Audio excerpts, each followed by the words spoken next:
Welcome to Thought Experiment Called Life. This is where unconventional thinkers and multi-passionate makers share their journey of creating meaningful lives, built on growth, creativity, and the courage to live on their own terms.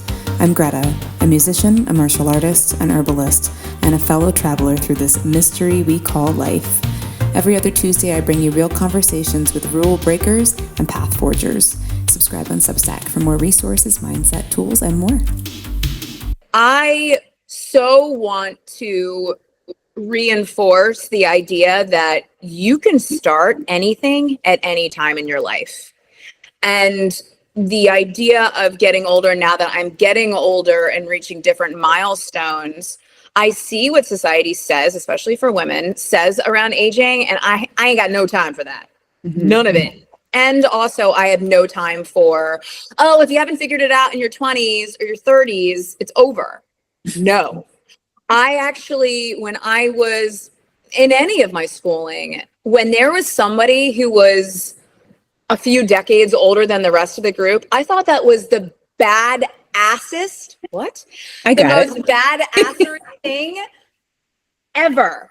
Yeah. And I would because I started this chapter later, not really, but kind of later, and we saw Mom do it in a similar way, that's where we saw we can do that. And I really want to reinforce that for people that if you want to do whatever you want to do, whenever you want to do it, go do it. And don't let society tell you anything else. Oh, I mean, society, we have a beef. We have a beef, woman. You're Aquarius to your core. So, I mean, there you go. If you know astrology. And my name, Alexandria, I found it means protector of humanity. Aww. So I always feel even though I feel like I'm a protector of all the sentient beings, but so society, we can. Yeah. No, I love that so much. And I think, it's funny, I'm around at the gym, I'm the elder basically. Right. So it's and then you have people turning 30 and they're I'm getting old. And I'm come on, don't listen. And honestly, 20s are really tough. 20s are another form of adolescence in a way where you're just what the fuck is going on? It's your first real time that you're getting, I think of everything in cycles. It's your first cycle to go through a bunch of new shit where you're it feels like it's the only time something is going to happen and the biggest time. And then once you get to your 30s, you've done a couple rounds. So it feels a little bit less like that. Yeah.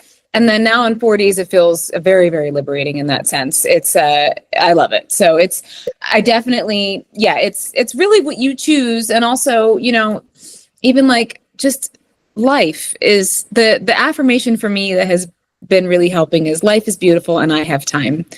And that helps me ground when I go oh my God, I don't know how to get X, Y, and Z done. It helps me stop and look around and go, okay, my life is beautiful. Even if there are things that I'm really struggling with, that I've been struggling with for forever, my life is beautiful and I have time. And if I tell myself that, then I'm able to recognize the space. Whereas before it feels very constrictive. And I invite anyone to use that if that resonates, because it's just a nice, you and I are very big. That was kind of, I think, how we got through a lot of times in our life where we had little mantras and phrases that kind of helped keep us grounded. Yeah, I have a whole episode on a bunch of those things where it was just kind of you just shit's hitting the fan and you're all is well, I am safe, everything is working out for my highest good, situation only good will come. Yeah. After almost all, definitely my coaching sessions, but sometimes in my therapy sessions, and all my clients are just I know this phrase by now. I got it. Yeah. And it's so helpful. It's so helpful because again, our mindset, the more, I think I started to say this a minute ago, but the more that I am doing this podcast, I had my kind of vision of why I wanted to start, and it is in that realm, but I find myself really wanting to talk about mindset and everybody's sort of approach to mindset, because the longer I've been here on earth, the more that I personally feel our mindset is, and I don't mean to say is everything to put pressure on it, but it holds more power than we maybe are taught, right? If you really are able to cultivate your mindset, and it's not something that happens, a lot of times you're programmed with some bullshit mindset from your parents, from society, blah, blah, blah. So you have to really work to do it, but it's a worthy journey. Yes. And then also if you have something like, any kind of neurodivergence or like Lyme disease, it's hard sometimes to actually get your thoughts to be clear enough to get your mindset to change. Yeah. So I understand all of that. Yeah. However, it's one of those things it's a really worthy use of energy if you are feeling like you're in a chapter or in a season of your life where you are just like, feel like you've run out of options or vision for the future or whatever. Taking stock of the mindset that's going on, how you're speaking to yourself, the thoughts that kind of naturally arise, how people around you are speaking, and really just taking a moment to reflect on those things, and then finding tools and resources, which I talk about plenty of them, and I know you have them as well. And that's like, I think, such a big part of it. It's kind of like how what's the next like book for your journey? What's the next podcast episode? What's the next teacher? Like I have so many teachers that I love because different times in my life, I want to hear a different voice, maybe say something similar, but tell me a little bit differently. And yeah, and that is like for me, that's how I reprogram things a lot. I listen to a lot of different teachers. I read a lot of different books and teachings and things. And I try to examine things from all different angles, which has helped me be able to just have a much better mindset where I can enjoy my life no matter really what's going on, knock on wood, to an extent. If you ask now, most parents of 7 to 14-year-olds are coming in and going, I just want my kid to feel good. I just want my kid to be confident. I just want them to believe in themselves. Yeah, I want them to be faster. Like I want that, but I want them to I want them to have fun. Like I'm actually hearing that more now than I've ever heard before. So the pressure, even though there are parents that are obviously, we call them now, it's not just helicopter, but there are bulldozer parents or snowplow parents that just mow everybody over to get their kids somewhere. But I think when you approach it, you're approaching it from that perspective of helping kids believe in themselves and create self-confidence. And by the way, when I had the training for warriors, that's all adult training. So we trained, the hurricane training was like, you're training them like MMA fighters. They sprint, you do 2 exercises, and it would be category 1 to 5 in hurricanes. And we would do story time with the parents, with the adults, and they would be upset if you didn't do it because they want to feel that. They want to feel what that belief means. When you have people coming to you and going, hey, I got off my antidepressants because of this. I got off high blood pressure medication because of this. And it makes you cry. Like I've had sessions where you're doing strategy sessions with adults and they're like, I can't believe what this has done for me. And the reality is you've set them up for success by believing in them. So for me, it's everybody has to, I think it's part of the human construct. Like we need others to believe in us so that we can believe in ourselves. But there's the key. You better believe in yourself. Right. As well. Right. So that's the transition, is that you've got people that believe in themselves, and you're a better parent. You're a better sibling. You're a better spouse, whatever that might be. So the majority of the population is not elite. I can tell you that right now. Right. Right. Right. They might think they are. Right. Well, that's good. They're believing in themselves, right? Yes. I believe. Yeah. Yes. Yeah. Maybe they're like the elite version of themselves. But I love that. That is absolutely a perfect way to put it. They are an elite level of themselves. They are better now than, what's the old saying? So you know this, but a dojo literally means the path, or the path of the way. Mm-hmm. It's not a place that you fight. It literally, in Japanese, the do is the path, the jo is the way. They are finding their way. Yeah. And if you're a fighter, you're going to find your way like that. But everything we do is a dojo. Your office is a dojo because it's your path. It's your way. Your history with your illness is your path. You wouldn't be the person you are if you hadn't. It's terrible to say, like we both know this, but you'd be different probably. Mm-hmm. Oh yeah. Yeah. Especially, it definitely as you are at to the 20-somethings, I'll be like, when you're here on Earth longer, that's how I say it. It's scary that you're saying that now, right?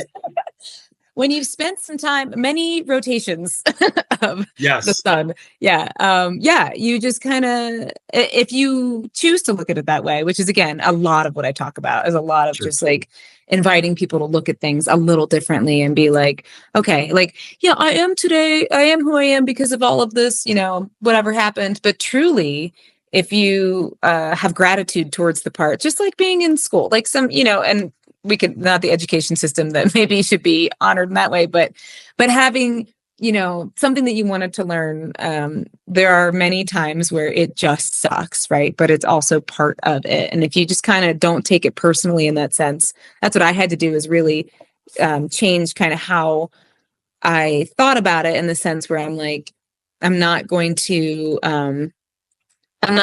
make it more dramatic than it needs to be. It is what it is, the highs and lows, just to sort of zen about it.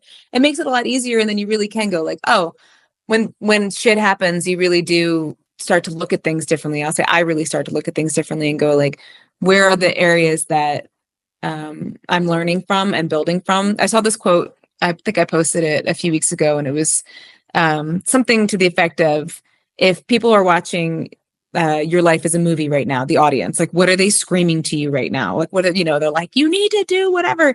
And sort of having that bird's eye perspective to go, all right, what is it that I'm getting out of like learning from the situation? Or maybe I'm just enjoying the situation too, right? Maybe the good times we can just like soak that up as well, Absolutely. There's no reason why you shouldn't. So I was in a bad place about like 2013 was like, me and my family sometimes call it the worst year ever. And we don't dwell on it. It's just if it comes up. Right. It was like, people passed away. Like, I had to go start working at the warehouse after this successful music career. And, my wife was waiting a year to get hired to her dream job, and to this day never got it. And, that kind of, it was just like this one thing after another. Our son got sick, and it was like all this stuff. So I was sort of in, at work, to be honest, I found ways of enjoying this loading trucks thing that I was learning how to do. And I had loaded band vehicles my whole life, but this was like tractor trailers. So, the heavy equipment ever. Yeah. Yeah. And I would say things to the other guys at work, like, hey, if we hate our job, like, we're here more than we're home. So we're literally hating our lives. So let's try to enjoy this like as much as we can, And, yeah. And then eventually they put me in charge of the warehouse because I was way too positive, and they were like, oh, this guy motivates these guys. But it all started, I read, like, it really simple and, whatever thing. It was just, I was really unhappy. So I just started like Googling like how to be happy, like so simple, but like, that's all I had, and I saw this meme came up in the images when I did that. And it was like, the key to happiness is to be okay with whatever happens. And I was like, okay. Well, I can totally get that because I was used to like being pretty unhappy when something bad would happen. We had to stay late, or we had something got messed up at work and we had to redo the job. Like, and I was used to that being like, oh, this is the most horrible thing that could ever happen to me. But then I was like, what if I just am like, whatever, like it happened, I'm here, I am getting paid, so let's just keep going, and I started to do that, and that really changed everything for me. As simple as that is, like, I just stopped hating everything. Like, my mantras used to be like really bad, like just kill me or whatever, like not not completely dark, but more like dark humor, like jaded, like life sucks, that kind of. That's what I would say up until about 2015, and then I was like, I can't keep being miserable. Like, something has to change, and it was by changing my daily thoughts were what turned everything around, and eventually my guys in my warehouse were like, "You're the best boss ever. We're never gonna be able to get another job because you're so fun," and whatever. And I'm like, we're still loading the same damn trucks, we're still taking the trash out of all the offices, and all that stuff. But like, I just wouldn't let it be a bum out anymore. And so that it got to where I really didn't mind that job. Like, it was like, I was like, I could do this forever and I'm not unhappy. But then I went, I was asked to do a few musical things, come and show up at a couple emo nights that they were having in New York City. And then I was asked to talk at a music conference in Colombia.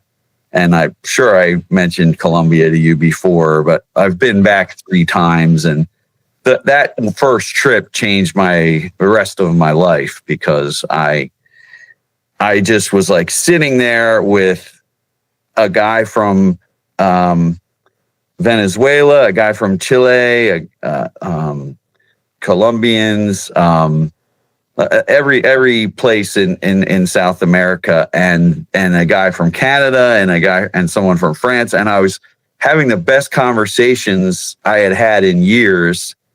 And I was like, how come I'm having more fun talking to these people than anyone I've had at work, who I love, all my work people. And I was like, oh, these are music people. Like, this is my tribe, it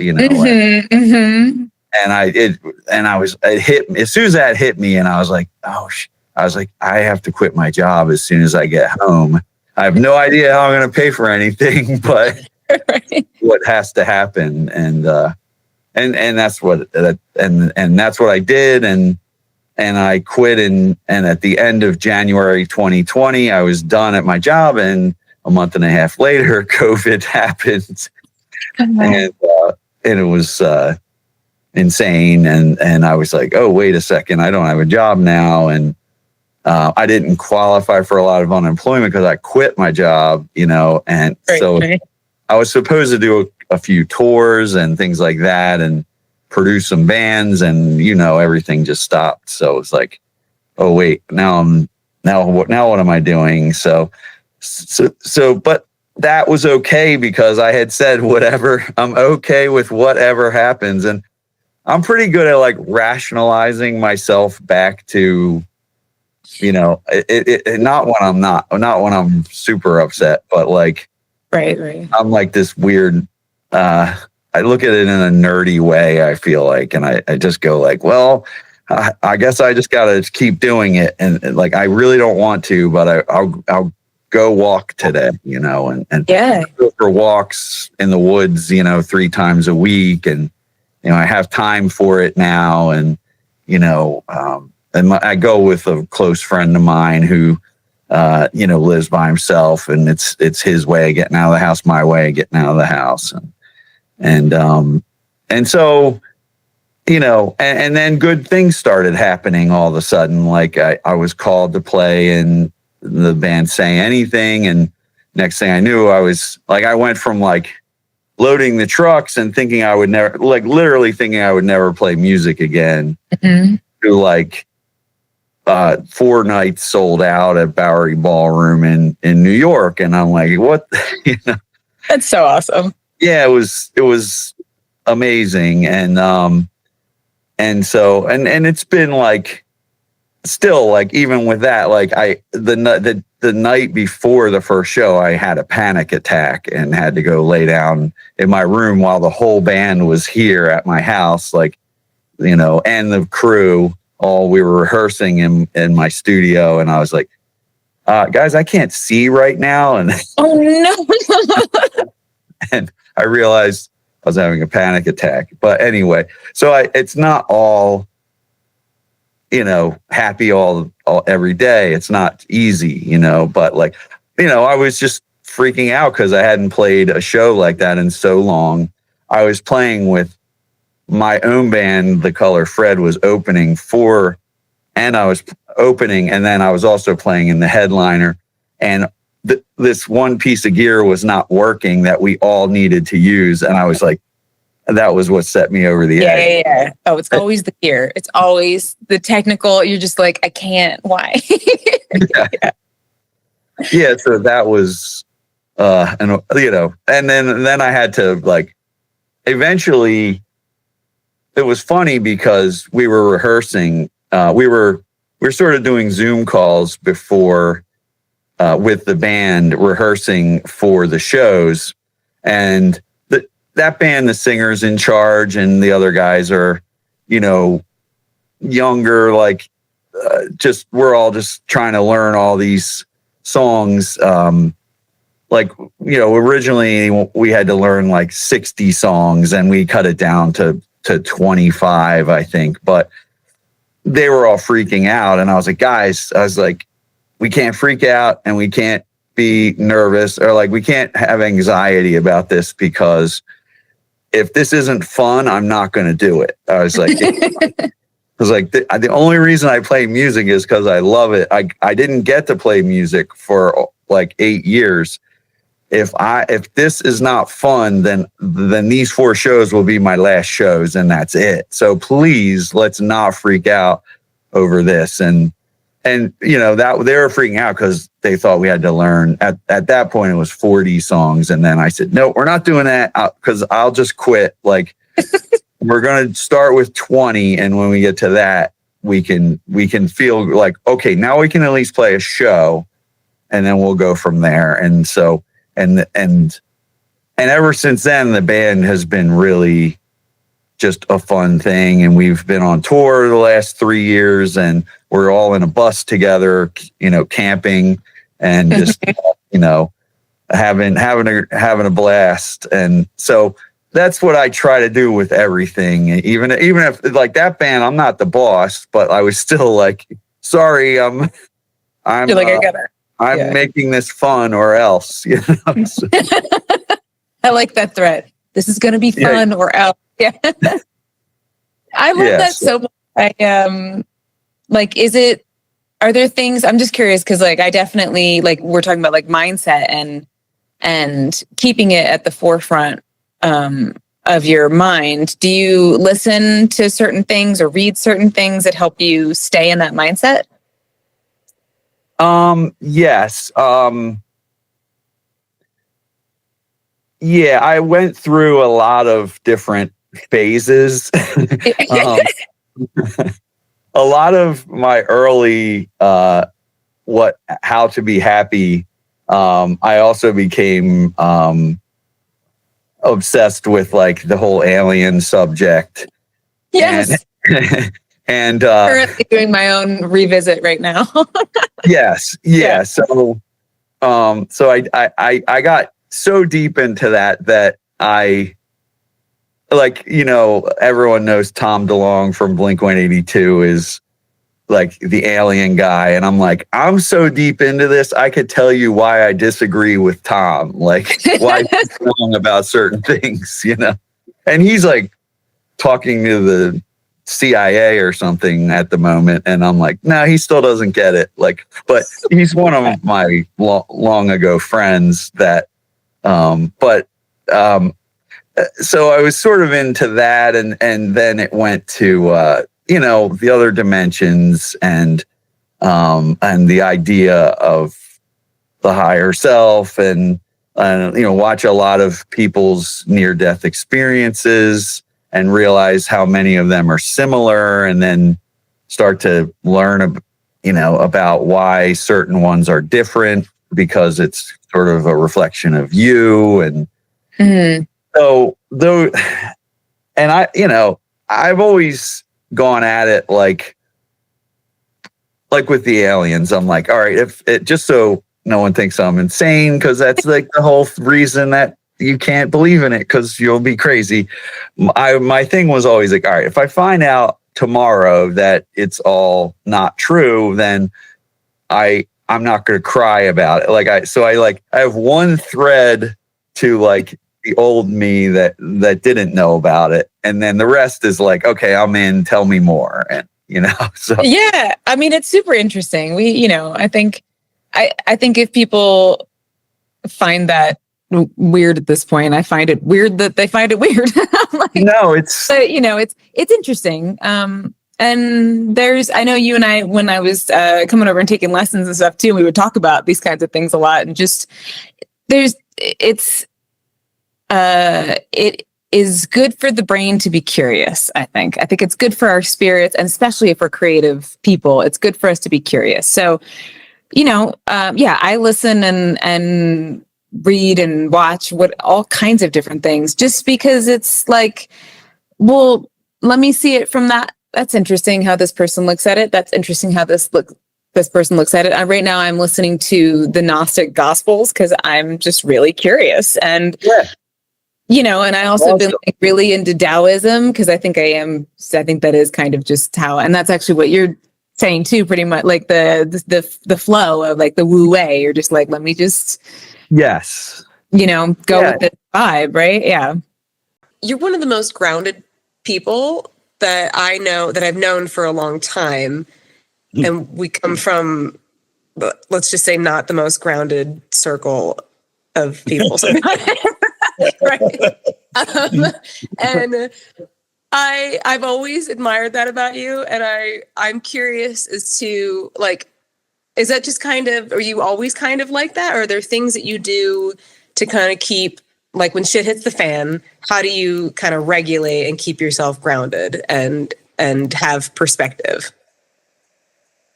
I feel like I learned, this is going to get into like a whole new conversation, but Keep it up. It's good. I've noticed that there's so much like drug problems and stuff with people in music and acting and stuff like that. And I honestly feel like it's because they're chasing the dragon, like there's no drug that can recreate like going on stage in Stockholm and 2,000 people are fucking singing words that you wrote in your bedroom when you were 18 back at you. Like that feeling is like euphoric, crazy shit. And I feel like a lot of guys in bands want that feeling all the time. So they chase it with coke or whatever, meth, anything. And I've seen like how fucking dangerous that is. So I just learned to like turn it on and off like a light switch. Like, we just played Punta Cana the other day to fucking couple thousand people. And then I know just when I get home, like I got to take the trash out and do the dishes. Like you have to like, because, it's fucking cool to be in a random island in the Caribbean and have, again, seeing people like that know everything about your band and stuff. And you have to just be appreciative of that, and then know when to just come home and be a regular guy. And being a dad helps too. I was just gonna ask you. I was like, but not everybody. There's a lot of dads out there, and they're not necessarily getting that message, right? Like, no. but yeah, probably. I mean, you were how old when you first became a dad? Super young, 27, something like that. Okay, yeah, maybe even younger. Yeah, no, about 26, 27, I think. And that definitely, I think, saved my life because I was definitely going down that path. I moved to LA because like you had, especially back then, you had to. Like I got so sick of flying there like every week. I'm like, what the hell am I doing? I got to just move here because everything is happening here. And then it's so just easy to fall into the LA trap of like, oh, there's a fucking thing at the Henry Fonda tonight. You gotta get and I was definitely drinking my ass off every night, mixing it with drugs. Like I never got too gnarly with it, but I was definitely on the road to ruin. And then finding out like, holy shit, I have a little human that depends on me soon, I gotta not fuck up. That definitely saved me from going down the path that most guys in rock bands do. Right. That's what I'm saying. Yeah. Like most guys in your position you're very unique in that sense. Like there are some people like Fred's another person, very grounded, very like, seem to really be connected with what you're doing from your soul and not doing it for just the chasing the dragon of like, everyone sing to me while I'm on stage. I'm amazing. Yeah. I'm a god, whatever, I just have like amazing gratitude that I could still do this after 25 years. And, people still are into what we're doing. And like, I just like, I can't say thank you enough to people that, you know, have followed us for so long and make it so that I could keep doing this without having to get some job, you know, like, and that's another thing. Like, I'm happy with playing, you know, the 700 seater in Philly, you know, like just, we played the fucking TLA in 2000 and we'll probably do it next year, you know, like I'm cool with that. Yeah. I've never tried to chase after playing arenas and stuff. I don't give a fuck. As long as I can make it work and, you know, pay my bills, and people, that's like another double-edged sword about like I was saying, like CKY doesn't sound like anything. It's like we don't sound like anything. So we never fit into any kind of genre or trend or anything. Like people don't know what the fuck to do with us when we play festivals. We played the hardcore stage, the rock stage, the metal stage, the punk stage, like, and so that's tricky. But at the same time, we don't sound like anyone else, and it's timeless, and that's why I think we're able to be around for 25 plus years. It's a cult audience, you know. Yeah, I can't they're ever the best. see like, you know, having some fucking radio hit or something. No, your fans are the best. They were back when the Moxie was around. They were very good to us as well, and I a lot of gratitude. Oh yeah. What's really trippy on the last few tours is we've bridged generations now. There's like OG fans bringing their teenagers. Oh my God. That's so fucking cool to see.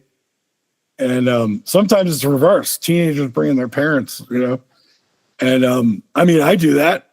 I take my kids to Clutch, and then they take me to Pierce the Veil, you know, like. That's awesome. That's awesome. I love that you are committed to the staying positive, and I guess I'm curious how you stay positive. Like, do you have certain, like, I know for me, I try to limit things. I try to know what's going on just enough to know that another COVID is not happening or something. Yeah. And like, if I need to like sign a petition or call or whatever I got to do, and then I got to like make a bubble of I go into nature. I have other teachers that I listen to who help a good mindset. Like, what do you do? So for me, and it's something I'm working on, I'm trying to not come from a place of fear. There's a conversation I've had with my therapist quite a bit. And, you know, instead of like, you know, like, dang, this can happen if I do this, you know, I look, you know, from a fearful place. It's like, man, if this happens, I can learn from this. I can build from this. I can grow from this. Right. Instead of being scared of it, you know, embrace it. Right. So for me, I'm very big on trying to just embrace whatever comes to me. You know what I'm saying? But yeah, I do have my things that I do. You know what I mean? I'm big on video games. I love video games. You know what I'm saying? So, you know, video games are like, but I'm not a crazy video game player. Like I'm not what is it like? Well, I'll play maybe like under an hour a day. You know what I'm saying? Like I'm a very casual gamer. Reasonable consumption. Yeah. yeah, exactly. And it's just to get my mind, you know, calm, because we take in so much, man. We take in so much information in a day from social media, TV, people we meet, people that go to work and they got to deal with, you know, what they do at work, or, you know, there's so much information that's coming in. You know, I truly believe everybody needs a healthy outlet to come down, you know what I mean? And reset. The other thing is sleep. Sleep is super important. I used to be a night owl. And I found that, like, you know, it just isn't healthy. You know what I mean? You know, some of the most successful people sleep at least 6 to 8 hours a night. You know what I'm saying? Yeah. And it's important. And, you know, it's important not to undersleep, and it's important not to oversleep.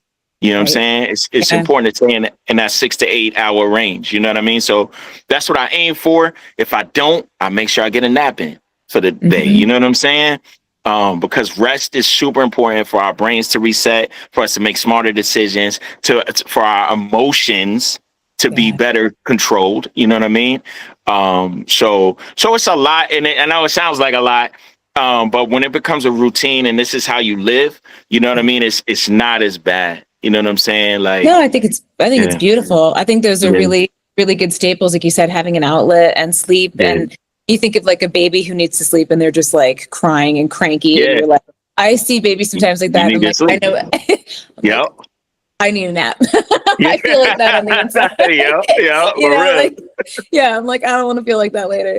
No, I think it's important. I think, again, like if you live kind of a different life, right? Like a more unconventional life, or if you live a super like standard where you have a 9 to 5, and those things are not really built in our Yeah. culture for, we hear like self-care, but it's really just foundational care, right? Yeah. You know, Yeah.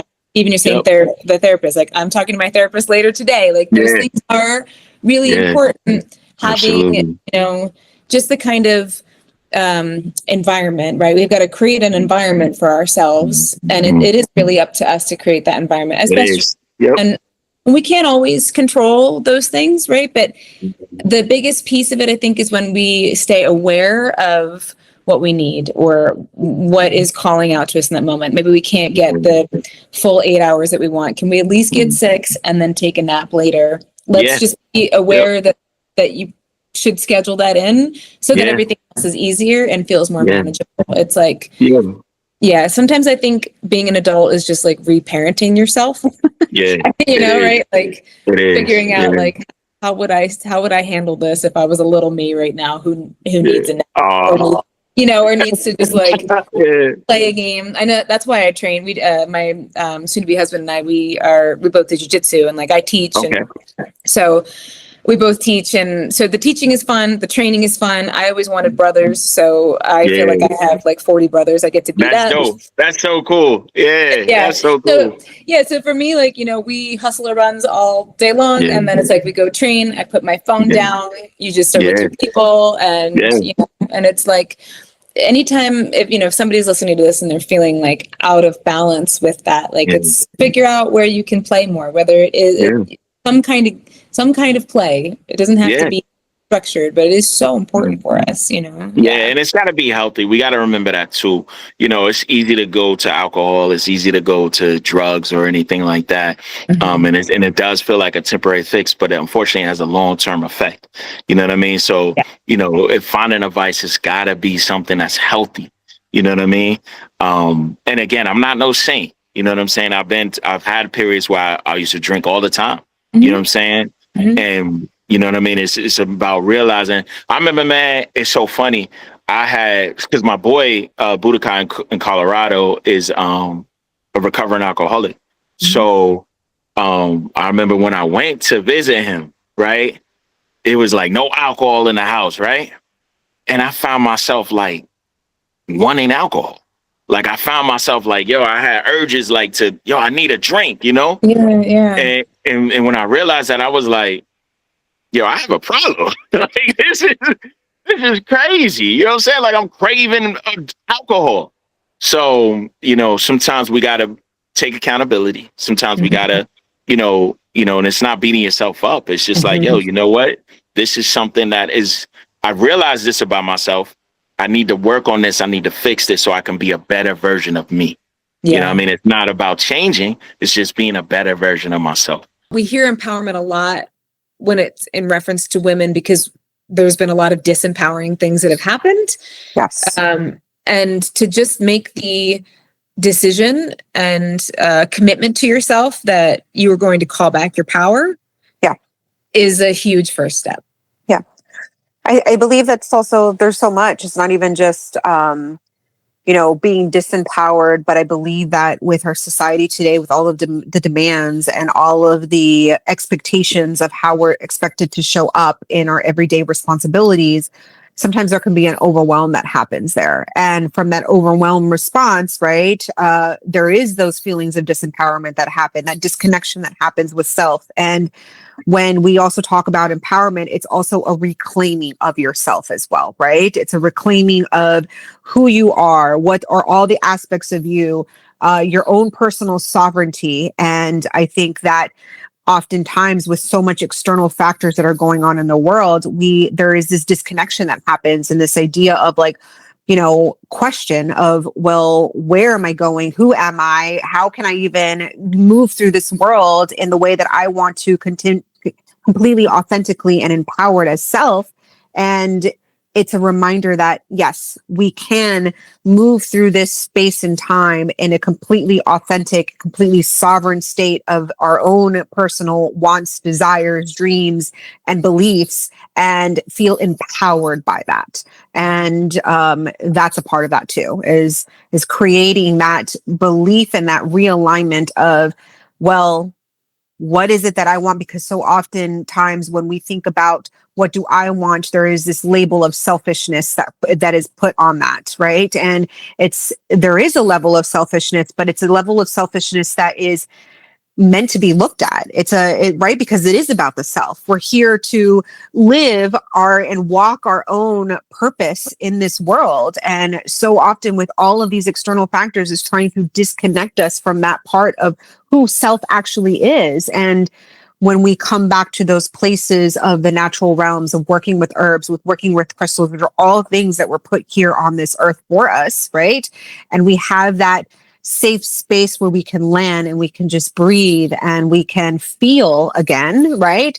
Oftentimes I meet people that don't even know what that is, how they're feeling, because they're so disconnected from the idea of self and body and soul and connecting the mind with self. And it's this place where we come back to the inward parts of ourselves, and we really get to explore, and we get to be in those spaces and re-empower ourselves from there too. When we're present with ourselves and when we can find gratitude in the day to day, and we're not worried about what's to come, and we're not harping on the stuff that's in the past, we feel better. And there is a neurological component to that. When we're focused on the future, that's anxiety. And that's the brain trying to figure out all the different outcomes that could emerge for you. And 99% of them will not come to pass. But if your brain feels like it can sit in each one of those moments for a little while, it becomes predictable and known. So it's calming for the nervous system, theoretically, but not in actuality. And the rumination on the past is replaying all the old things. It's like a cycle or a loop that keeps going on repeatedly. And you get stuck in the past and it feels like you can't move forward. And most of us, not everybody, and hopefully not you and I, but sometimes we go into those spaces more readily. Mm-hmm. And when you can just be here, listening to this, hearing the sound of our voices, feeling yourself in a chair or on a walk, or if you're going for a walk in nature in the mornings and listening to bird song and hearing, animals scurry about, feeling the wind on your face, it makes a difference because it just puts you here. And that is the most calming place for your neurology, for your body, for your energy as a whole. If you could just be present for a little while every day, gratitude makes that so much easier. Your life will be better without having to change anything else. So beautiful and so true. And I think I know for me, I'll say that it was, I felt that I wasn't doing it right? Like, I think that's a common thing. Like, I don't feel like I'm being present correctly a lot. So, or like, I didn't give it long enough today. I felt a moment of it. And the way that I think that I talk to myself, at least, is that I try to just remind myself that, like, even a few of those, like, just even if it's a moment, that moment really is, when we talk about time isn't real, right? That's when I think of that, right? If I find that moment where I'm able just to like get present for even just a fraction of a second, it really shifts everything. And it makes everything else feel like more, there's context for things in a different way. It puts things in perspective. And I know for me, I'm the kind of person who by default would look at things way too close. And this is why I love like animal totems. So I would say I would have mouse vision and I would be like on the ground of the earth. I'm looking at everything so detailed and forgetting that there's a bigger picture. And so that's why I love the birds of prey and the birds in general. They remind me to look at things from farther away and really get that expanded vision.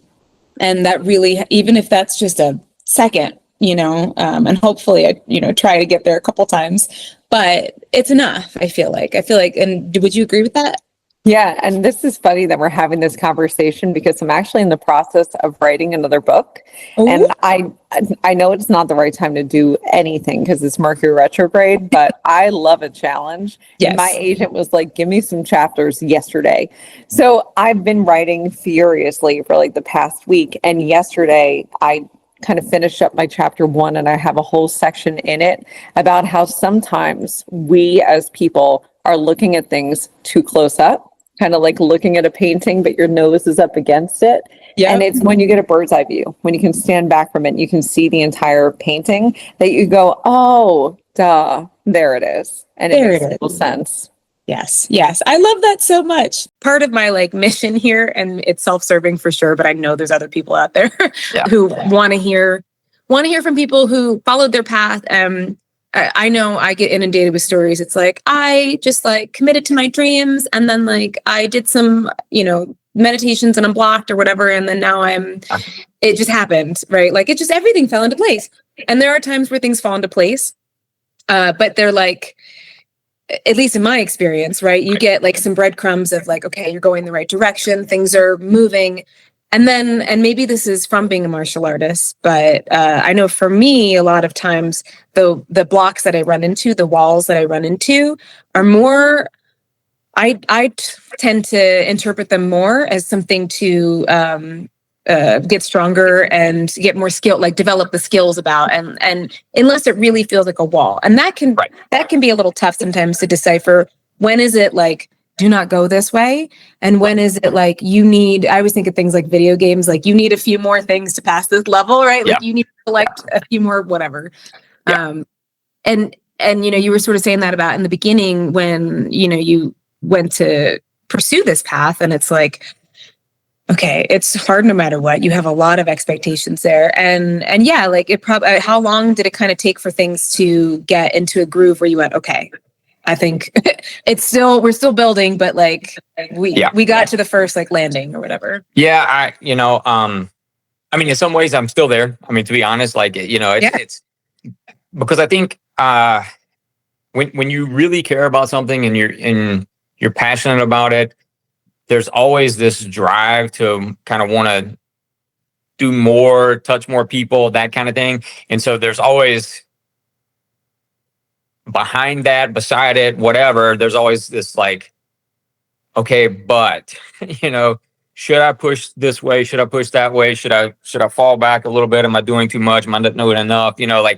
I think when you really care about something, you're constantly questioning the best ways of going about it. I don't doubt myself. I mean, I probably do at some point, but it's not about doubting myself. It's about wondering if I'm doing things in the best way right now.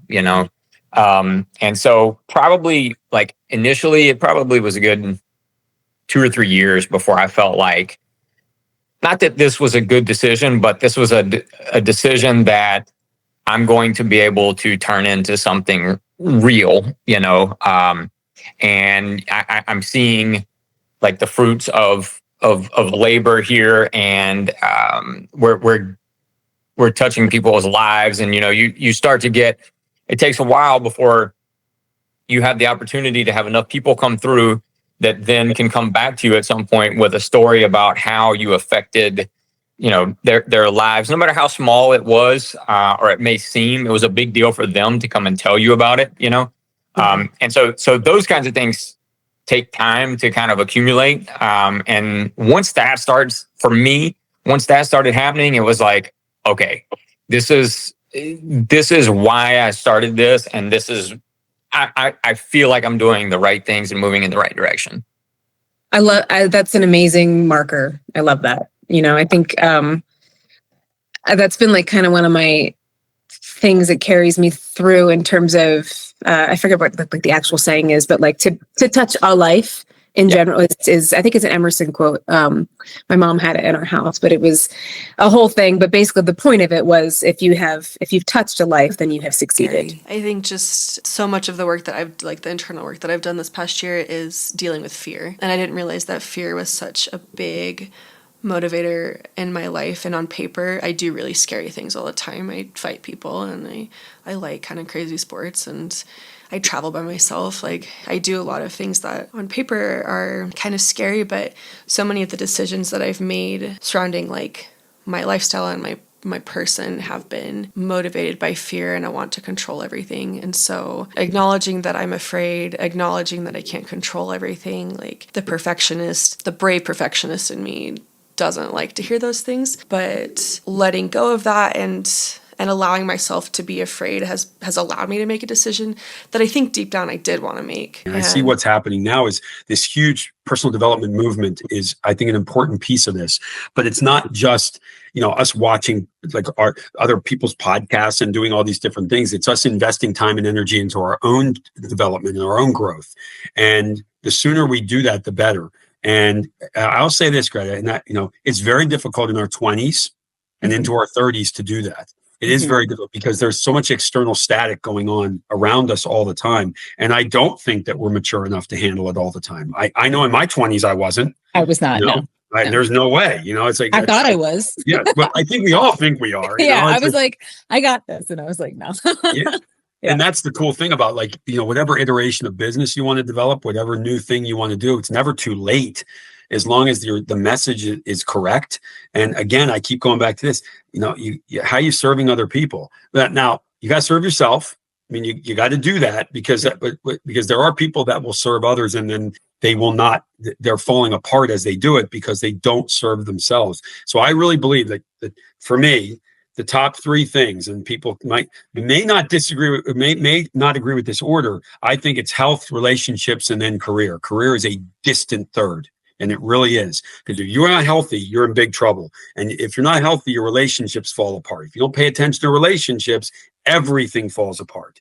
And careers last. And it's unfortunate that a lot of people, it's the other way around. They go career, then they go, and then in a distant second and third are relationships and health, which it blows me away. And you get it. When you have a health crisis that's chronic, you know exactly what I'm talking about and how it does affect relationships so greatly. So, that's where I think our society is, but I do think there's a reset. I do think people are rebuilding kind of their foundations, which is so important. The other thing that I find often when we're talking about like fear and anxiety is that like we create these like hurdles of fear and anxiety in front of us. And what our acceptance commitment therapy says, our brains are storytelling machines. And so our brain's going to be really good at trying to protect us in an upside down way from going over that hurdle, right? Mm-hmm. And so we have this horrible story of what's going to happen. And I think that the percentage right now is 91.2% of the things that we worry about never come true. And when people actually go over the thing that scares them over that hurdle and they look back, they're like, oh, that wasn't that bad at all. And to remember those moments for like, this is going to be fucking scary, but if I can get over this, historically, it's always been, oh my God, my brain told me something so much scarier than it happened. And I did it. And so, yeah, I think that all of these things are important. Yeah, I think exactly. Like, and I think especially as people become, this is why I wanted to kind of harp on this part, because I think I see so much like from when we started doing all of our energy and spirituality and all of that, and like those who came before us, right, who really paved the way for us to be able to get into it. And then now here we are. And our culture has gotten somewhat more compassionate in some senses. There's like circles of like, I shall hold space for you. I'm a safe space.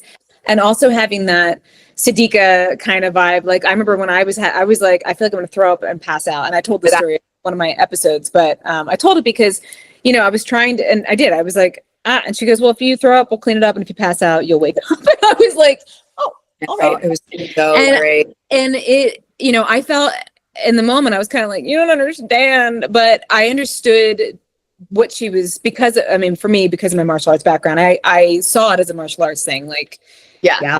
I was like, oh, right. I just got to like, not toughen up. It's not that. It's just that you're stronger. Like you're letting the bullshit get in the way.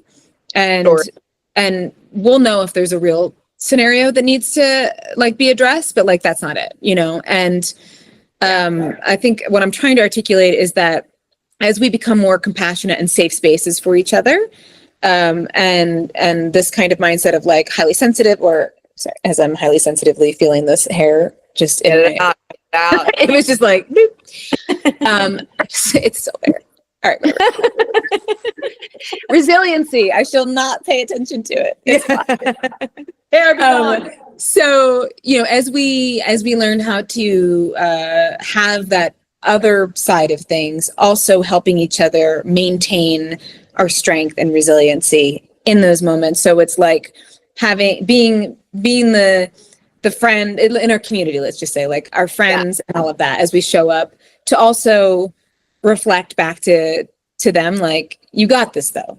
Like, yes, this is really overstimulating and I'm here for you, and we'll figure out however to help you like do that. And if you need like quite whatever, but like, don't let it stop you from the thing that is calling you, because the world, there's so much bullshit out there that will try to get in your way in that sense. And some days it does, and that's fine. And then some days you're like, I'm going to just keep going.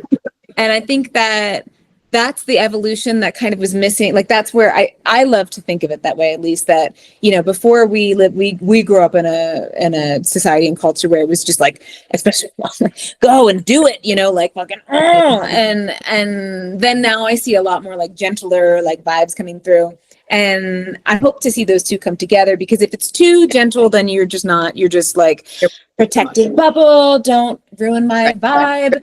No, But you won't grow. You won't grow. And there are people who need your vibe and who need you to get through that, so they can also benefit from the healing, right? Like, if we just stay in our little bubble, then we're not going to be able to help our community at large, because we're not getting outside of our bubble. For anybody who's heard about shadow work before, I want to just clear up what it is from like its oldest roots that we can find evidence of, and even beyond that. That way it makes sense going forward.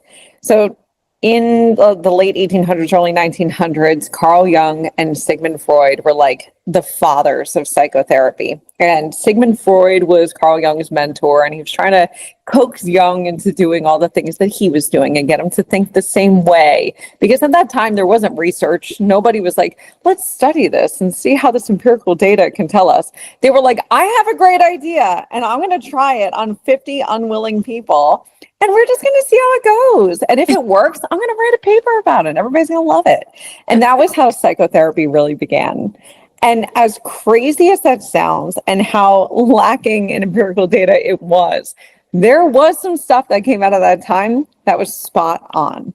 So we all know about Freud and his work with, the ego. We talk about the ego all the time in the spiritual community. And we talk about the conscious mind, the subconscious, which is the stuff that's just below the surface, and the unconscious, which is the stuff that is super buried and hidden away from you. When Carl Jung came onto the scene to work with Freud, that was all done. Freud had already decided on all those things, and he was writing papers and starting his own school of thought. Carl Jung took some of his ideas and was like, I can do more with this. I can make a name for myself. And he started looking into the unconscious mind. So he would work with his patients and try to regress them to the point, like sort of like in a deep, deep meditative state, to get them to remember things that they hadn't remembered before.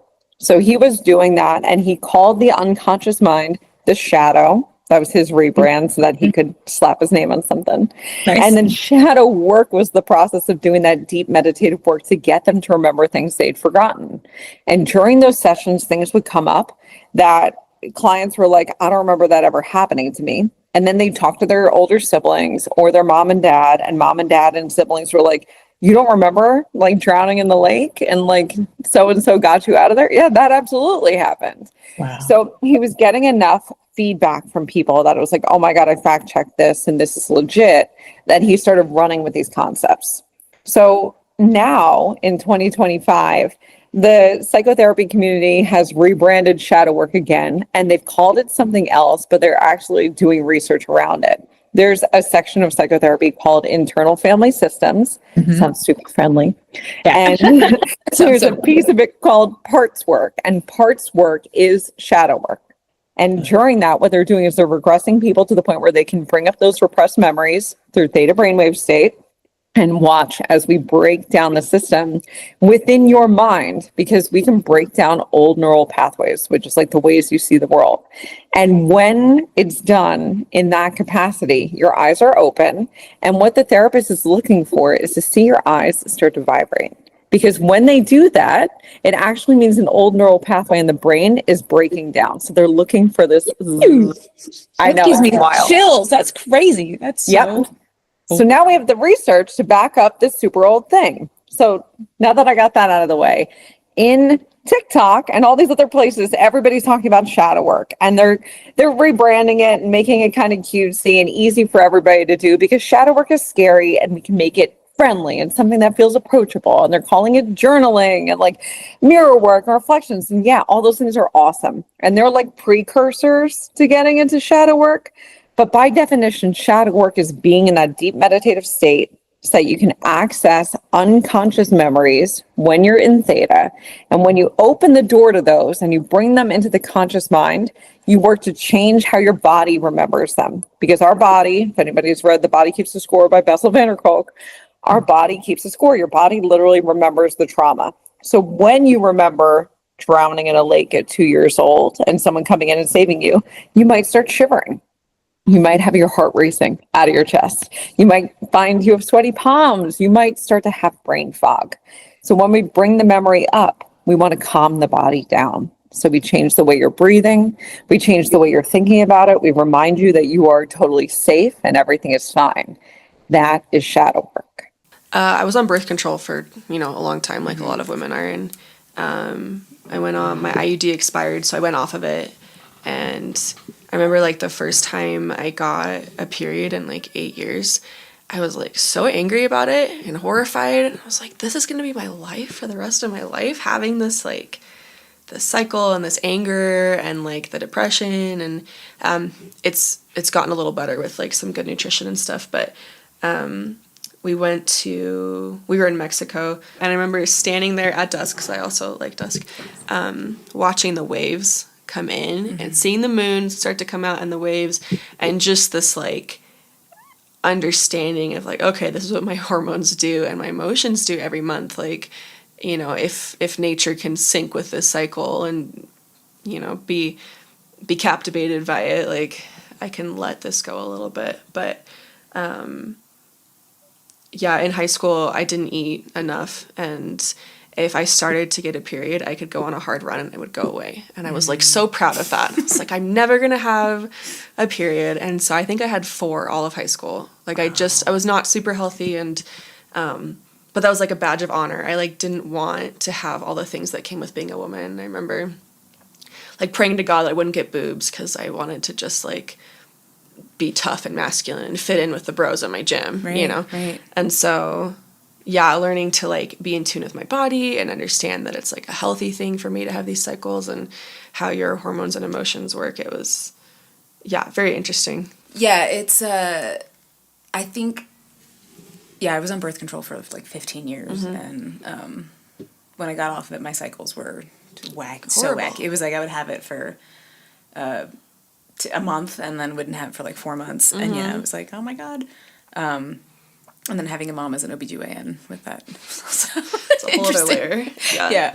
I mean, I think that I actually like talk. I know, sorry for the gentleman. I always say sorry for the gentleman, but actually I'm saying don't worry about it, because the thing is, you all have women in your life, and it's good for you to understand, like to learn about you did learn about like that. Yeah, right. And I think that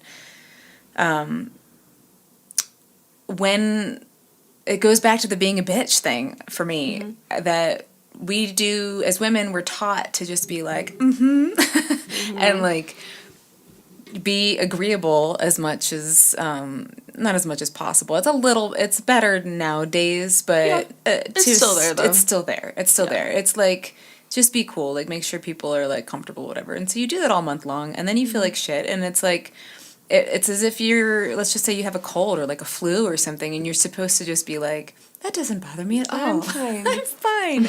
And then really you just want to like punch a hole in the wall or something, whatever. You just want to cry or eat something or do the things. Yeah, I shared in one of the podcasts some of the plants that have like changed my life, and Vitex Chase Tree is like been it helped regulate my cycle. It's for most women it works. If somebody has, I always say it's caution, because I did have a friend who experienced this, but if somebody has like pretty intense like bipolar, then it can be like a little bit aggravating. It can be, but for the most part, like for across the board, it's one of those things, if you just take it from your ovulation up until your cycle, so like 2 weeks leading up to it, you have a really nice easy peasy cycle. Like you don't get the tenderness or like want to yell at somebody or and then your cycle's like pretty chill, and obviously it takes some time for it to like, you know, accumulate. But it's one of those things that has that, and I usually do a tarot reading. That's kind of how I do, and it doesn't have to be tarot, it's just questions. I like tarot. I'm very I use the world as analogies, right? Like I'm like, oh, this reminds me of the waves, right? Same thing. You look at something and you see how you kind of, this is why the podcast is thought experiment, right? It's a thought. You're like, how do I feel when I see X, Y, or Z? But I'll do a series of questions of like, you know, what have I let go of this month, or what do I feel like I should be like focusing on this month, or how have I shown up for myself, or just it can be whatever questions, you know, but a few questions to just kind of check in with yourself. And this is why like I love doing moon cycle things. It doesn't have to be, it can be as mystical and magical as you want, or it can be as practical as I check in every month and go like, how's it going, you know, with yourself. And I think that when we do that, it really just helps. You know, it's like going back to jiu-jitsu, basically like the stripes, and checking in on your progress and being gentle with yourself, and having that awareness, you know. And I think that we're really lucky as women to have that. Unfortunately, a lot of times it's so painful or disruptive that it's hard to even take that time. But if it is a painful period, if it is a long one, or if it's not there, you know, any kind of looking at like, how can we show up for ourselves in a cyclical way? I wanted to just shift a little bit to more of the side of things of your, as we were talking earlier, like something that I find so beautiful about you that I really want to share with everybody. And I'm obviously going to have you on more because we could talk for a long time. Yeah. But the practice of your commitment to your vision, kind of no matter what external factors are going on, you have, so even if you have to shift and change things, you have this commitment to your vision and to yourself and to your heart in a way that is very unusual for most people. So like, I don't know if you realize how special that is. I'm gonna tell you, it's very special. Okay. It's very special. I've only met a few people who are like that, especially people who are younger. Like it's something I feel that I've seen more in people who have lived a long time and just kind of have like an understanding of the cycles of life. It'll happen. This is what's going to happen, you know, not this is what's going to happen, but like everything will kind of sort itself out, you know? And since I've known you, you know, you've had a bunch of things come up where you had to like, it's like I always use the example of the sailboat. So you're on a sailboat, you know, you're going that way, but like you may have to go around that. You have to just shift your sails. So you got to like, whoop, go over here for a minute. And you've always been so good at that. And I just kind of wanted you to speak on it a little bit because it is something that's really special. Like were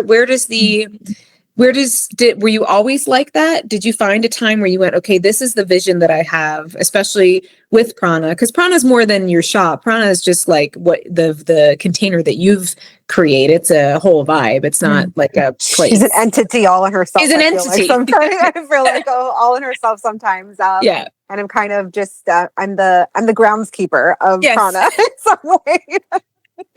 The steward. Yeah. Yes, the steward of Prana. Yeah.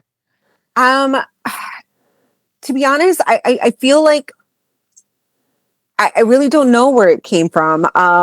It could just be something that was instilled in me, and the idea of, you know, working always for what you want. I was very lucky that my mother, she was always the individual that was like, you can do whatever it is that you want to do when you put your mind to it. And so I'm very grateful for that, because she did give me that space to know that if we put our minds to and our belief in something and we work towards that something, we have the power and capacity within ourselves to create that. And so for her, I'm very grateful because she did instill that in me. I think also too, there is this level within me that says, you know, I'm a visionary. You know, that could be the Aquarius side of me. And then also I'm a Pisces rising. So it's all about, you know, this dream state and cultivating something that's outside of the regular norm. That makes total sense. I think I think, you know, you're saying you have one thing that's really notable is that you are looking at challenges as part of the path, which I think is something that could be modeled for our society in general. I think a lot of times people see the challenge comes up and it's like, and I do think I've talked about this with a couple other people where sometimes we do have to go, okay, is this challenge a wall or is it a hurdle? You know, Yeah. and you gotta like, but what you're also saying is that you're very mindful of the process. You're staying mindful of your path as you go. Yeah. And a lot of times we set a goal, maybe when we're younger, we set this goal, we're as clear as we can be at that time. We start going that way. Things start happening. And if you're not staying present with your goal, you might not have realized how it's shifted so that the universe and God, whatever's trying to like, hey, did you check this? Do you still want to do it this way? And sometimes those things come up where we have to stop and go, is this still the way that I want to go? Is this still the path? Is it part of the path or is it like on the way, you know? So being mindful of that and allowing yourself to have the ability to reflect on what it is you actually want to still do. Yeah. So I'm hearing that so much too. Yeah. I mean, you're very mindful with your practice and committed to it. And I think that is a testament to the way that you look at things, right? Like to be able to stay present as life changes and reevaluate goals, because just because we make a goal or have a dream in our heart and all of those things, if you find yourself wanting to do it differently or not do it at all, but like those, sometimes I think it helps to hear somebody say like, hey, you actually don't have to do that thing anymore. You could do it differently if you want, you know, and you're allowed to change your mind. Now, yes, if you're changing your mind like every 3 months, maybe you want to like you change your underwear. Yeah. No. Yeah. You might want to like ground in a little bit more than that and give it more of a chance to grow. But, you know, sometimes you have a couple changes and then you settle on the thing that you're like, all right, this is the goal. But it takes that mindfulness and reflection. And I think for me, it was more of like what feels right in my heart, right? I want to live a life where I can say at the end of the day, I follow the pursuit of my own happiness, right? I follow the pursuit of what my joy is, no matter how much the challenge may have been in that pursuit. But sometimes challenges, we look at it like it's an overwhelming thing and a thing that we're like, oh, I don't want to do it. And like, if it's too much of a challenge, then I'm going to like let go of this idea and this dream and F it. Right. And for me, it's more like, yes, but there's a challenge because there's always a sacrifice, right? There's a level of sacrifice that we need to put into whatever container it is that we're looking to fill up. Right. And I'm like, I am so grateful that the challenges that I have are expressions of hard work and sacrifice that I need to create the life that I want to lead. And maybe that's a part of the drive is like this sacrifice that I'm doing right now, these challenges that I'm encountering, they're all to create the space of the thing that I ultimately want for my life. And yeah, there might be wrenches that are thrown into that, but I look at those wrenches as opportunities of growth. Right? Because that's really what they are. They're lessons for us. They're lessons of growth. They're opportunities for us to understand where is my weakness in this moment in time? What is the thing that I need to learn about myself here in this challenge? Right? Because I'm a very firm believer that everything that the universe throws at us, it's meant for a reason or a purpose. And usually for that purpose is something to teach us for ourselves, and then also how we show up, not only for self, but then also for others, right? How am I growing here for my own personal self and container and sovereignty, but then also the container that I'm creating out there into the world. And so I feel like I look at those things and I'm like, this is just giving me more more leverage, I guess you could say, to continue that pursuit, right? I don't know. I don't know. I don't know if I it's love something that. just completely authentic or what, or you know, I feel like we all have the capacity and the ability to do that. It's just this understanding of like, yeah, it does require a level of sacrifice. It requires a level of commitment. It also requires a level of continuing to look back on and continuing to reassess, right? Is this really where I want to go? What about this is that I'm not liking? And then if there are things about this that, yes, I do like and bring me joy, then let's try to, you know, feed on that and make that bigger. And how is it that there are things in there that no longer fit into this container? Well, how can I filter out those things that no longer fit into that container and then reinforce the container into something that I do want it to look like, and something that is fully foundational and structured in a way that does feel good for me, right? Does that make sense? What are some things that your parents like taught you, or like gave room for you guys to like just really be who you are, that you have passed along with your kiddos? Or have you like taken what kind of some lessons from them and tweaked it? Or have you been like, you know what, I don't know if I would do anything like you guys did it. This is what I do instead. I definitely ripped a page out of Phil and Ape's book. Like, they encouraged whatever we were into. My dad would drive Bam to a skate park 3 hours away. You know, he'd take off work if it was like an important contest. You know, my dad would like help me pay for recording time and stuff. So yeah, I try to do that with my kids. Whatever they're into, I encourage them to be into, because you know that old saying, like, you never work a day in your life if you like what you do. And there's people I know that are rich as fuck and miserable as hell. They're making like fucking huge salaries, but they can't stand their job. So I said, yeah, whatever you enjoy doing, like, get really good at it so that people want to hire you to do it, whatever it is. And that usually works out. I think something I like to talk a lot about with people is the decision making, like how to listen to your intuition as you're navigating this, right? Kind of when to know when you're going the right direction, and a lot of times I think that people come up across challenges and it might be confusing as to when they need to overcome that challenge or when it's like a detour. You know, Okay. I like hearing different people's perspective on that, because I think everybody has a little bit of a different take with that. Yeah, I mean, absolutely. I think for me, it's give it your full effort. I always believe in that. Give it your full effort. Even if it doesn't feel like it's going right, do it a few times. It's kind of like a TV show, right? Like they always say, at least give it 5 episodes, right? You might not like it the first episode or 2, but give it 5 episodes. You never know, right? It's like the same thing, man. You know, I give it at least 5 tries, or I don't want to say 5 tries, but I get it a decent amount of tries, right? And if it doesn't feel right, if it doesn't feel like there's any growth, then it's time to take a new approach. You know what I'm saying? And that might not, you know, I'm not saying that's the right or wrong answer. I'm just saying that's just been my approach. You know what I'm saying? You know, but I also believe in learning from others.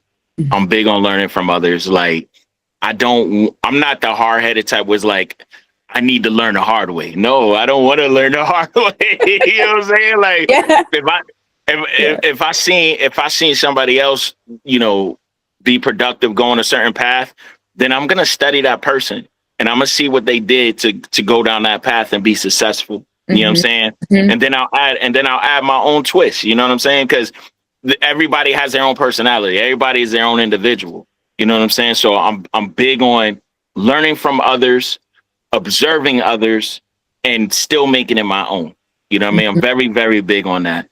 And then also at the same time, I'm big on being me. We all are special. We are all, you know, unique. And I truly believe that I'm unique. I believe you're unique. You know, anybody I come across is very unique, and they add their own value to whatever, we come together on. So, again, another reason why I'm open-minded, right? Like, because a lot of times you might come up with an idea that I would have never thought of. You know what I'm saying? So I'm very big on embracing my uniqueness and my individuality. You know what I'm saying? For anything. So if I come up with an idea and I feel good about it, I'm gonna write it down and I'm gonna pursue it. And like I said, I'm gonna give it a few tries. I'm just gonna comment on something you said earlier too. You said sometimes we're being alive and we experiment and we like to try things and stuff. I'm always that person. You know what I'm saying? I'm always that person. And then I'll let people hear it. Sometimes the people will be like, I don't know, you know what I mean? But I don't always listen to that because it's me. You know what I mean? Yeah. And then now if I get like 5 or 6 or 7, then it's like, okay, I'm gonna get rid of it. But we're not gonna work with that. Yeah. At least I did it. But ultimately, if I get maybe 1 or 2 rejections, I still might go for it because it's still me, right? And so I embrace my individuality, and I encourage people to embrace their individuality and their uniqueness as well too. If I can't control what's happening internally, my own emotions, when I'm dealing with a problem or a potential problem, then there's no way I'm going to be able to control what the external variables are, right? So I'm really big on understanding the catalyst for what makes us react in certain ways and what makes our body do certain things. Because if I don't, then all the physical skill sets on the planet are not going to help me if I'm falling apart on the inside, and then that's manifesting itself outwardly. So I'm big on that kind of stuff, and I really wish I could see that. I can see the cover. Really wish I could think of the name of it, but that's a, you can send it to me. I'll put it in the notes. Yeah, but, yeah. I mean, that's a great. Yeah, that's like for life too, right? Like, again, like the parallels of the things that we learn apply to life. The thing that I tell my students probably daily is whether it's jiu-jitsu or wrestling or self-defense or whatever, when it comes to, because we're big on problem solving, I want them to be able to figure out what to do without me having to necessarily tell them every time this is what's going to happen, because I'm not going to be there for like they need to figure it out. And it's never going to look exactly the way we map it out, So if one thing doesn't really line up, I want you to be able to problem solve and figure it out. And so like if it's jiu-jitsu or if it's clinch fighting or whatever, one of the things that I constantly tell people is like, look, face your problems. So if they've created an angle on me, I need to face my problem. They're my problem in that moment in time. And obviously that nobody wants to hear that in life, but there's a big life parallel there too. If I'm constantly not facing my problem is, it's not going away. It's still over here. I'm just not dealing with it right now. Right.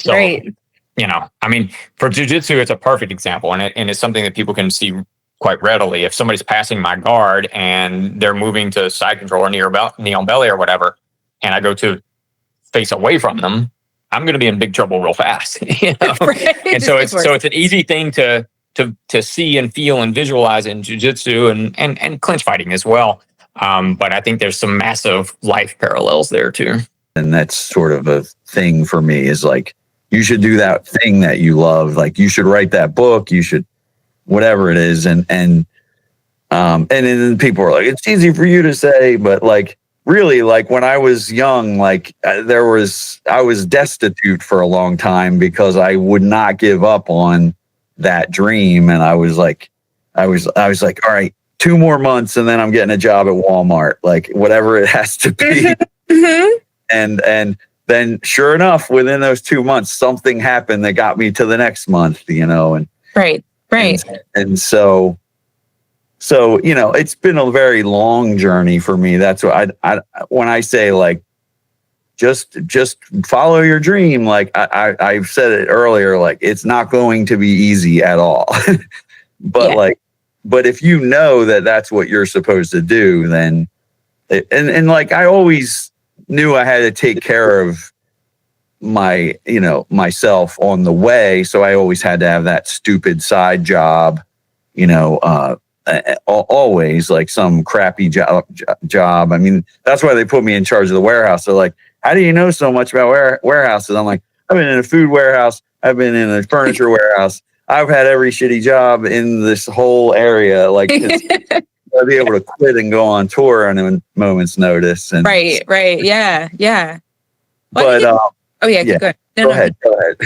Oh no, I think, I mean, again, that's one of my biggest, like in this podcast, I talk about all kinds of things because I obviously, I'm such a nerd for a bunch of different topics, but ultimately and that's kind of me leading by example of what I believe in is, and even if it isn't somebody's career, right, to do the expression of you, do it. Yes. And it doesn't have to be the most fantastical thing that's ever happened. Just pay a little bit of devotion to that calling that's within you, right? There's a piece of that, and I think that's honestly what makes me devoted to doing this, especially at this time, is because people are inundated with all of the things that are happening in the world that are just so much. And I don't post about things really anymore because I feel like we have enough of that going on. I do the things that I know that I feel like I'm doing in the world, right? Like if I'm, whatever the action steps you can take, but to remind people about that thing, like our creativity, whatever, like you said, if it's knitting, if it's skateboarding, if it's cooking, it doesn't matter, right? Like I love teaching. And that is a creative, aspect too, right? But I never would have thought about it like that. But, I think it's a way of thinking. I think it's a part of our brains that really needs attention and love.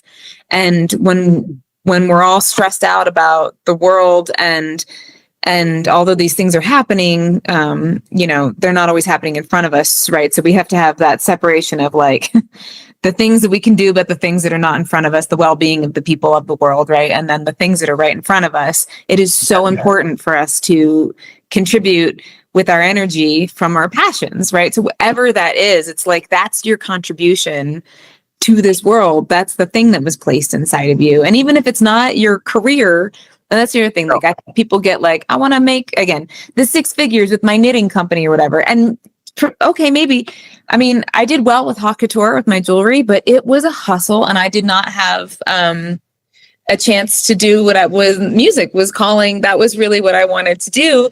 And I loved my jewelry. I loved it so much. But I had to make that decision, okay, I really need to, I can't die and not have put my heart into music the way that I did with haute couture. I got to get this done, Yes, 100%. I shouldn't be surprised that so many people don't know how to say no at any aspect of their life, because as women we're taught to be submissive and happy and polite and how are you and polite, comfortable. yeah. And it's well, of course we don't know how to say no, and scary stuff, right. And when there's a power dynamic that's off, not that we should have to say no in the first place, obviously. And the first thing we teach them is how to yell and say no. And it's really, really eye-opening to see these women, because we have someone approach them and they're supposed to put their hands out and say some version of, no, get back, fuck you, whatever you want. Yeah. And I'm like, I want you to scream this. And they're all like, but I don't want to be rude. right? No, I want you to be as rude as you can be. Be mean. Yeah. It's okay to be mean. I had someone approach me in a parking lot one time, and it was really late at night. I was walking out of King Soopers to my car, and I'm walking in my car, and this young guy starts walking really fast towards me across the parking lot. And I get my car door open, and he's right at my car door, and I should have gotten in the car and slammed it, but I felt bad because he was trying to pitch me on selling me something. But the vibe was off. The whole thing was weird. But I was so nervous at acting offensive and offending someone when he wasn't trying to be weird, that I let him talk to me. Right. In a compromised position. And I've forgiven myself for that, right? Not my fault at all, but really interesting to feel that desire to be a polite, nice member of society. Yeah. Take over what I know in my brain was not safe. Right. So learning how to override that Takes practice. desire to be a perfect person. Yeah, And absolutely. a nice woman. And Right. I don't want to be a bitch, but I should be. Right. I wrote a paper for my Krav Black Belt, and it was "What a Bitch." Yeah. Yes. It was do you know the book The Gift of Fear? Okay. Yeah, I've read it. Yeah. So I think I had just read the book, whatever, and I was like, yes, like it was so much.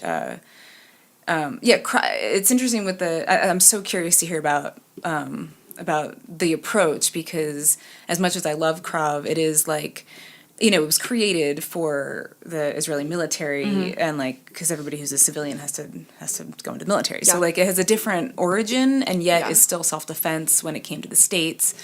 And I always loved that they would like, Darren Levine, the guy who brought it over from Israel. Well, there's several people, but at least the whatever, worldwide, was a ADA in LA. So he was, actually had access to all of the footage that was happening of people being attacked.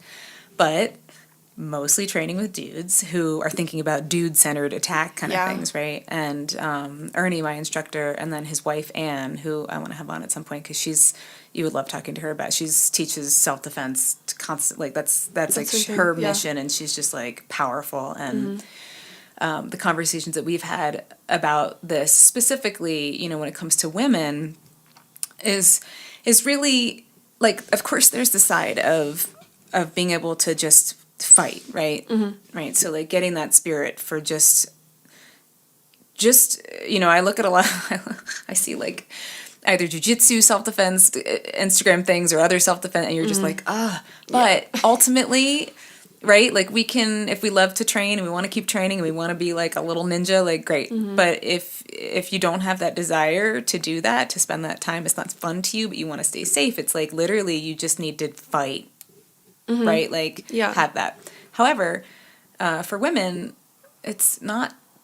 I mean, of course, there are so many attacks that happen from strangers, but like the conversation, domestic. exactly, the conversation is like so much skipping the fact of just like you said, like the boundaries. That's why I love that boundary setting, because there's a disconnect between that, right? Like I've trained forever, and yet I've been in very emotionally abusive relationships. I was pretty much just lucky I found emotionally abusive instead of physical abusive, I'm not trying to say that flippantly. That's just kind of, the mindset. I very much understand that mindset of not setting the boundaries, and being, having all these martial arts skills, and yet just getting like pummeled emotionally because I didn't know how to set those boundaries. Yeah. And I've seen it in the physical abuse sense, where like that's the work of the cultural side of things, of the relationships that we have, the way that we show up for each other and our friends to help identify, as I was, there's like Instagram, like female friendships are like usually identifying the narcissists in your life or the red flags, right? Yeah, You're like, for sure. You're like, that's not. Don't be with that person. Yeah, that's really unhealthy behavior. And it's hard to talk about those things, especially if you are, perceived as a strong woman. It's hard to be, and like doing things well. I'll say for me, it was hard for me to acknowledge like just how extremely unhealthy of an environment that I lived in for so long, and the things that I would allow, and not know I didn't have the skills or the awareness to know that it was even unhealthy. I didn't know what was completely fucked up until I was out, really. And I was like, oh, this is. Well, yeah, if you're not taught that, like. Yeah, I know. I hate that so much of the prerogative and responsibility has been placed on women to take care of ourselves, because it shouldn't be like that. It should be we fix male culture and just culture in general. But, as much as we try and do that, and actually the foundation has started like a male program, which I think is really great, where they talk about all this too. But, I'm not going to wait for that part of society to change. But yeah, just like learning like, oh, that's not healthy and you don't have to tolerate it. And then having the support system to help you with that, because it's one thing to know that, but then actually doing something like to do it. That's so hard. It's so hard. And I think, the reality of a lot of it too is, I've trained jiu-jitsu and Muay Thai and MMA for almost 20 years for parts of it. And I could still be attacked tomorrow and not know how I'm going to react, and none of it would ever be my fault. And, you know, no matter what boundary I set, like, people still cross them. And I think it's really important to acknowledge that, and that we can't control everything around us. Right.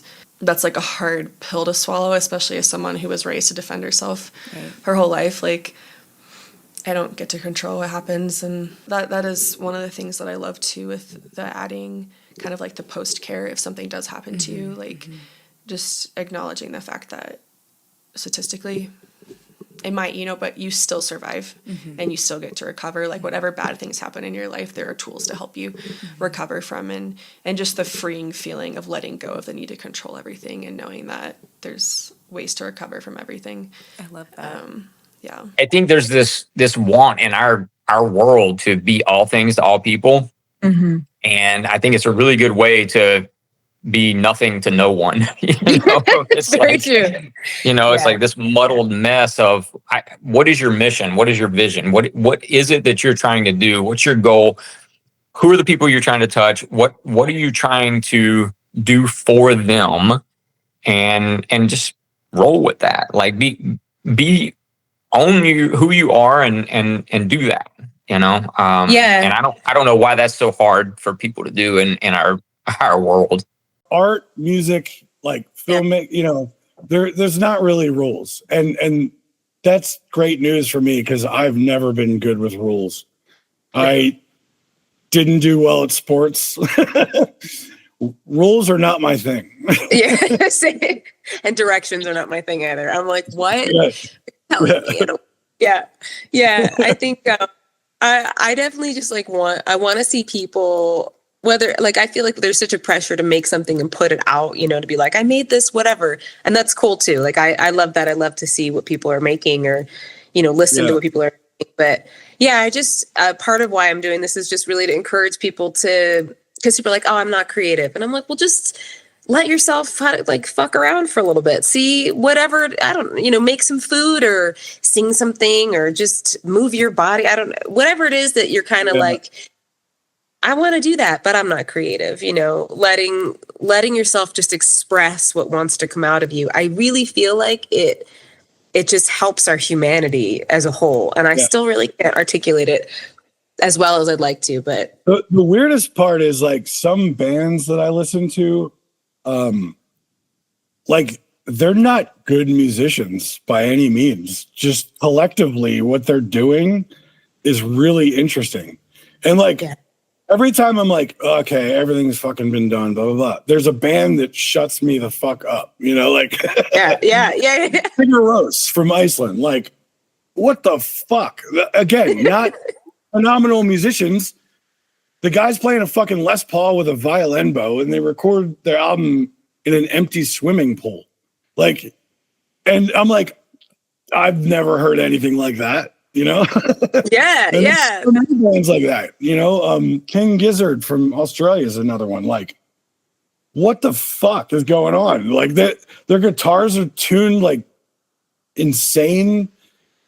Nothing about it makes sense, but it sounds awesome. You know? It's so cool. Yeah. When we are so hell-bent against change, and it's because of the brain. The brain likes running us at our status quo. It likes keeping us in the same place as much as possible, because if we do predictable things, we get predictable outcomes. And when we do things that are outside of the brain's comfort zone, there's no roadmap for what that's going to look like and the impact it will have on our entire neurological system. So the brain sends out warning signs and trying to get us to move away from the scary unknown things. And when we have those intuitive hits to do something bigger, to try something unconventional, the brain is not considering whether or not it's better for you. The brain is considering whether or not there is a known pathway. So when you've done shadow work or neurological work of any kind, whether it's like the somatic stuff, if it's Kundalini, if it's a ton of Reiki, if it's all your journaling, whatever it is, when the brain sends out those warning signs, you've done enough work on yourself to have the warning sign come in at a lesser degree, where it feels like it's like kind of giving you a scolding, but it's not screaming at you. And you can talk back to yourself and kind of go, I hear you, but I'm going to do this anyway. So yeah, I think all these healing modalities can help with that massively. Mhm. And I think the generation of people who are coming up now are going to have a much easier time with that because I feel like millennials are so traumatized. There's so much that's happened. So many dark nights of the soul, so many horrible things that we actually are almost too comfortable with trauma and we're used to it. Yes, girl. Oh my God. Yes. I mean, that's especially coming from you and all your expertise. It's really nice to hear you say that. It's very like validating. And I'm sure people listening are like, you know what? Thanks. I really just needed that to be acknowledged. I think and I think societally speaking, everybody, you know, we see so much happening right now, and yeah, it's like everybody is really going through it, and it's kind of unspoken in a lot of ways, and we're all just like putting out little social media things like, are you guys good? Yeah, how's everyone? Okay. Yeah, and I mean the amount, like personally, the amount of growth from, you know, all the things that I've experienced in my life and having chronic health issues and stuff like that, that really shifted my life path as well. And then all of the world, but like you said, I wouldn't wish it on anybody. And I'm grateful. I'm so grateful. I'm somebody that I'm proud of, and somebody that I can trust myself to show up for myself even when things get really tough. And that wasn't something that I started with. And I think that's the invitation, right? You know, is to go through something, and you know, I've seen many times people will fold and that's it, or they go through a thing and they rise. And granted, we have those options. They keep coming up. We have those opportunities to fold and rise over and over and over again. But I find when we take the constructs of life out and just go to like the meaning of life, I really love Viktor Frankl so much. And when I was going through like the hardest times, and granted, I was for sure using some of this just to cope with things I shouldn't be coping with. However, it did teach me a way of thinking that also helped me to find joy and presence in my life. And really it was, if nothing changes, right? Like if I can't change anything about my circumstances, this is before my relationship now, but my, you know, relationship, my home, my life, my everything, whatever, my health, everything, you know, how can I find meaning and happiness and some joy in this? How can I find that, you know, because there is a way to find it. It's not going to look what I like what I thought it would look like. But it really shifted me so much to be able to walk through times in my life that I didn't feel like walking through, you know, that I just felt like pulling, and just kept that sentiment in mind. Like, how do I find my peace here in some way? It might be chaos all around me, but is there some way I can find just a little bit of peace, which is one of the reasons I walk in nature all the time. That's my church. I still get nervous to do things, and still go like, I have no fucking clue how I'm going to do this thing. But I've done it enough to know that if I don't stress and strain about it, but just show up, and just, when I say do my best, I don't mean like do my best. I just mean like, just be intentional. That's what I mean. Totally. To be intentional, and whatever that is the best that's going to happen at that moment. And I'm almost always, I'm surprising myself and things work out better than they did, or, you know, it's not as scary. It's like so much more easeful. It takes that pressure off. And also, funny happens. Like, I feel like some of the stuff I've done, like the scary things I've done, like the funniest, weirdest, goofiest story comes from it. Yes. Yeah. And I wouldn't be, you know, like, I wouldn't be who I am had I not said yes to things that scared the shit out of me. Yeah. Well, I mean, we live in a society that I don't know where I read this, but like, we're basically like floating heads at this point. We are so detached from our bodies that physical, and you know me, like I've always hated working out. I'm like, it's so dumb. But I went with a friend to Pilates and I was like, this is terrible. And it has been life-changing and brought me back into my body. And, you know, the body keeps the score for a lot of trauma. So doing physical activities can be really helpful for the release of trauma, the release of just excess energy if you're ADHD. Like, it can just getting to know your body, since we're not taught to know our bodies. Like, we literally are just floating heads. Yeah. that there's just so much benefit to that. And training, like you said, going to Pilates, like same thing with training I'm such a huge advocate and obviously martial arts, but things like Pilates, something that makes you have to dig deep in a way that is building. If you have the right community around you that helps you, like Kundalini was a good example too. If you've got the right teachers who can take you to the place you don't want to, it's like little ego deaths. So you're just going through little ego deaths, and you're just like, Totally. So I like, would love to go back and take with her again. She was an incredible, what was her name? She was an incredible teacher. Sadika Salter. Yeah, she was. She helped me, especially during that time. Like I was so sick with Lyme disease when we did that. And I was like, I don't want to be outside of this bubble. And truth, I was not ready to be pushed outside of the bubble, but she reminded me, because I hadn't been training at all for that time. And she reminded me of my strength. And I was like, oh, right.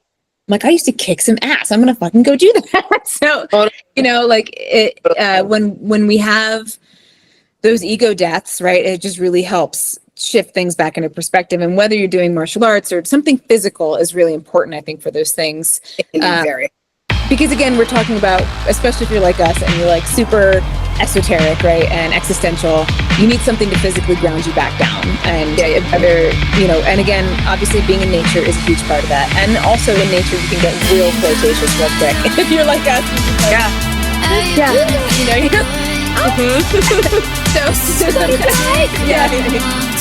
sometimes, doing those physical practices helps us just be like, oh my God, my body though, and especially if you get to be the person on top who's like, fuck,